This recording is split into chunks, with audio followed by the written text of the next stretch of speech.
Have everybody just stand up if you would indulge me. We're going to do a round of applause. We're going to get quicker and quicker.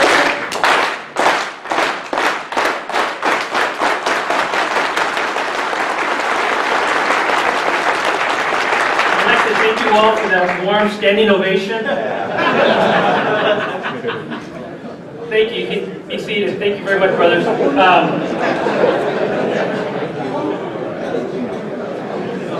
When I was talking to my wife before coming out to Reno, I was asking her what message I should share with my distinguished brothers here at this conference.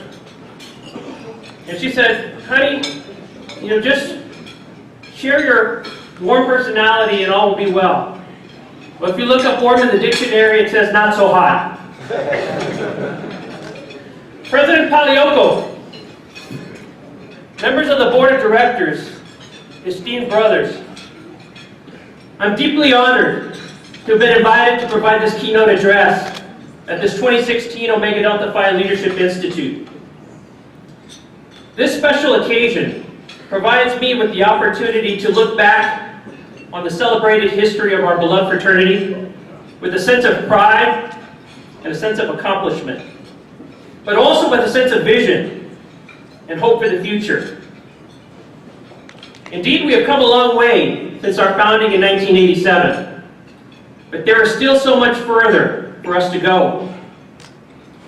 We can look out on the horizon with a sense of continued vision, to seek new goals, and to renew our resolve to not only meet these goals, but to surpass them.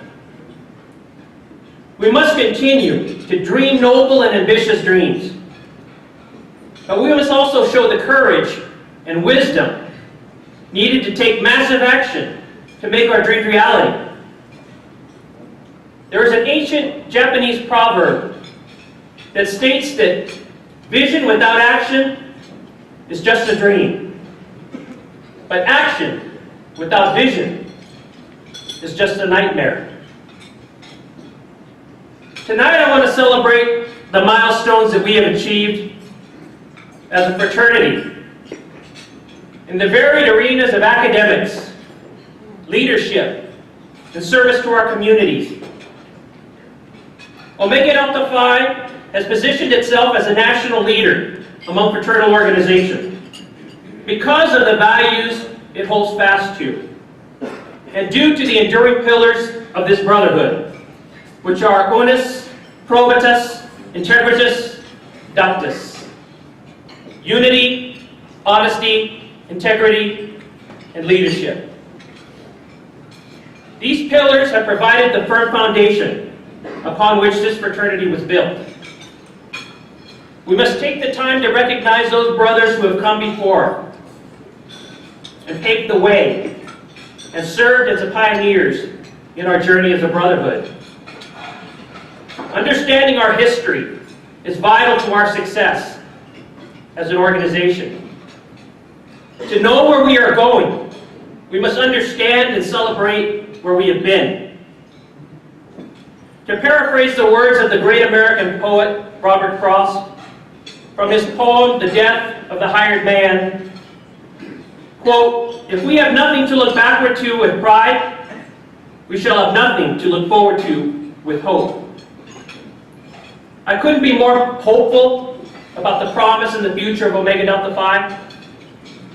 While we are indebted to the brothers who have established our fraternity and its respective chapters and colonies across the country, we must be equally mindful of the fact that our best years still remain before us because of the energy, passion, and immense gifts of mind and spirit that our young brothers possess.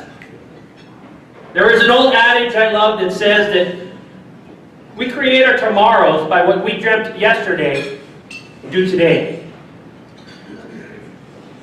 The dreams and visions of today's brothers, coupled with the sage counsel and support of our older brothers, create an atmosphere for great success.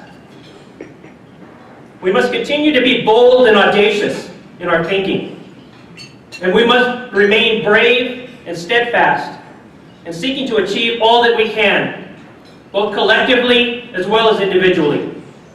We must also understand that we are always representatives of this brotherhood, whether we are wearing the letters or not. Let us strive to live our lives in such a way that we will bring honor and pride to this brotherhood that we cherish so much. Let us always remember that we are our brother's keeper, and that we owe one another the love, guidance, and support that true brotherhood demands. I am extremely proud to be your brother, and feel so blessed and honored that you are all my brothers.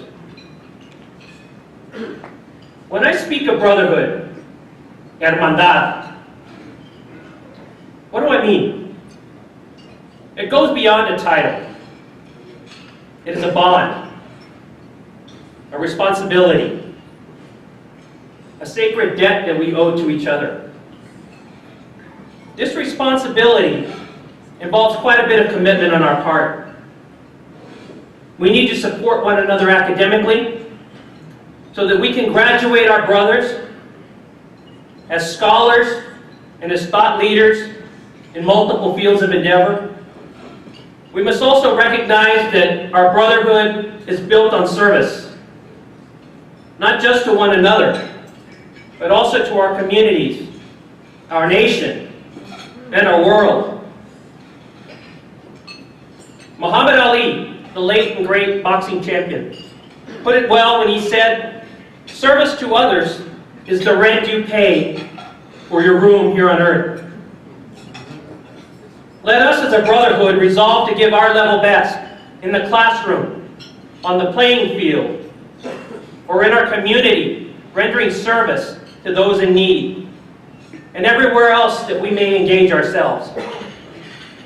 As we give back with grateful and compassionate hearts, let us challenge one another to make our service profound and plentiful, so that we can remedy ills and improve our society by the good works that we perform.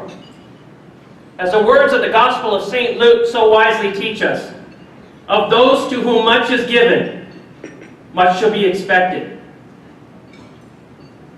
Omega Delta Phi has been producing men of character and vision since 1987.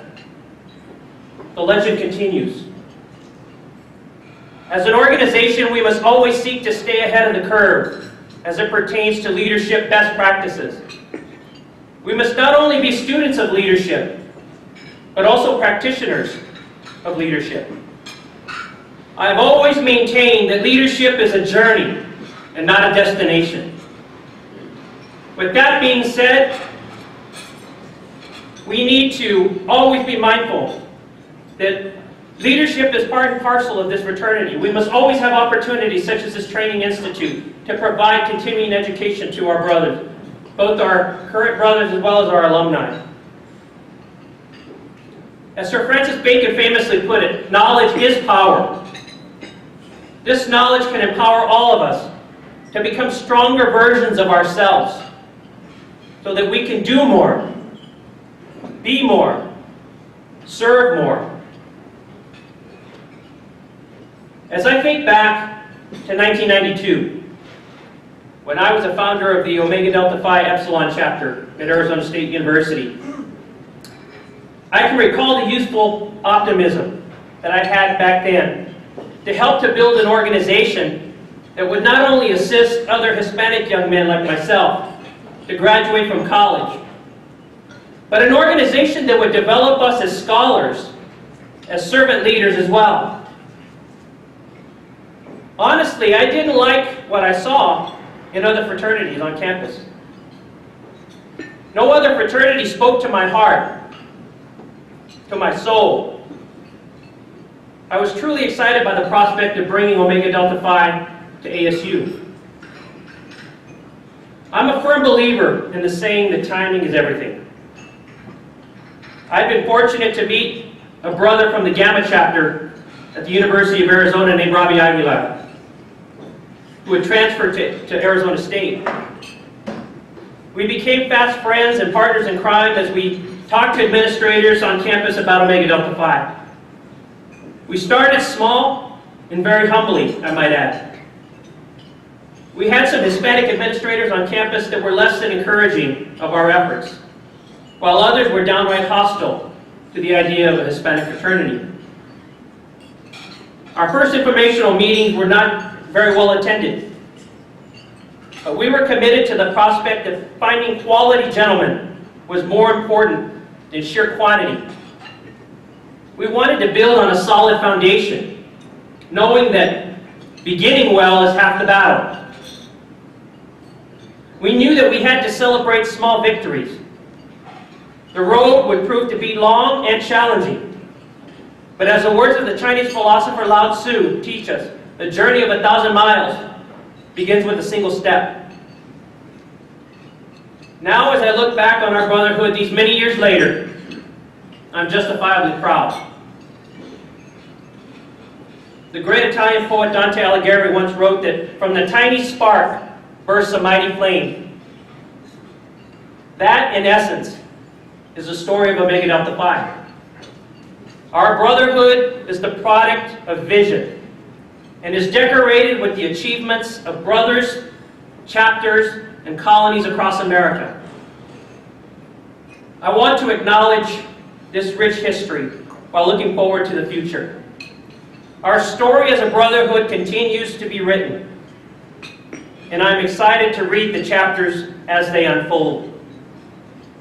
The diversity of our brotherhood is something that I'm very proud of. As we celebrate the many cultures of the brothers who comprise our ranks, this diversity is our strength, and it is indeed our lifeblood. As I close my comments this evening, I want to focus on how Omega Delta Phi can be the avenue for each of you to set your personal and professional goals that can change your life and the lives of others. When I was an undergraduate at Arizona State University and helping to build the Epsilon chapter there, I was also formulating my goals for the future. I always made it a practice to have a 5-year plan for what I wanted to accomplish in my life and career. It was through this planning process that I was able to become student body president at ASU, then a campus of 45,000 students, to attain my master's degree in public administration with honors, and my Juris Doctorate of Law degree. I became the first person in my entire family to attain a graduate degree. I also started my speaking, leadership training, and management consulting company, Ortiz Leadership Systems, in 1998. I'm proud of these accomplishments, but I know that I didn't achieve them on my own. I had the support of my fraternity brothers throughout this time, as they challenged and inspired me with their love and support. We all need this type of support network as we aspire to attain our own goals in life. We cannot underestimate how precious and valuable our brotherhood is for helping each other in our own quest to achieve our life's goals. Let us continue to help one another, inspire one another, support one another. I want each of you to develop your own 5-year plan for what you want to achieve in the next 5 years of your life. Aim for the stars and work with passion to achieve your goals. Plan your work and work your plan, brothers. It was Benjamin Franklin who said that failing to plan is like planning to fail. We must be affirmative in our goal setting and to be willing to put our shoulders to the proverbial wheel, to labor towards the realization of our dreams. Don't be afraid. Be brave. Don't be shy. Be bold. As the great Irish writer George Bernard Shaw once said, "Some men see things as they are and ask why. I dream things that never were and ask why not." I want to be able to support all of you as you chart your respective paths to success in whatever fields you choose to pursue. We may not know each other personally, But the beauty of our brotherhood is that our bond already exists. We can pick up the phone, send an email, or get together virtually online to discuss how we can support one another. Let us open up our networks on Facebook, LinkedIn, and other social media platforms to make introductions that might help one another. There is an adage that states that power shared is power multiplied. This power, or empowerment, comes through attaining an education, serving others, setting noble goals, and making the most of our potential. Winston Churchill put it beautifully when he said that we make a living by what we get, but we make a life by what we give. My brothers, you can achieve anything you set your mind to, if you want it badly enough, and are willing to plan for it, work for it, sweat for it, and sacrifice for it. If your mind can conceive it and your heart can believe it, you can achieve it. I leave you tonight with the words of the writer Anatole France, who won the Nobel Prize for Literature in 1925. These words are among my favorites, and they have inspired me countless times, and I hope they will inspire you as well. To accomplish great things, one must not only act, but also dream. Not only plan, but also believe. Thank you very much, brothers. I'm Odi Phi till I die.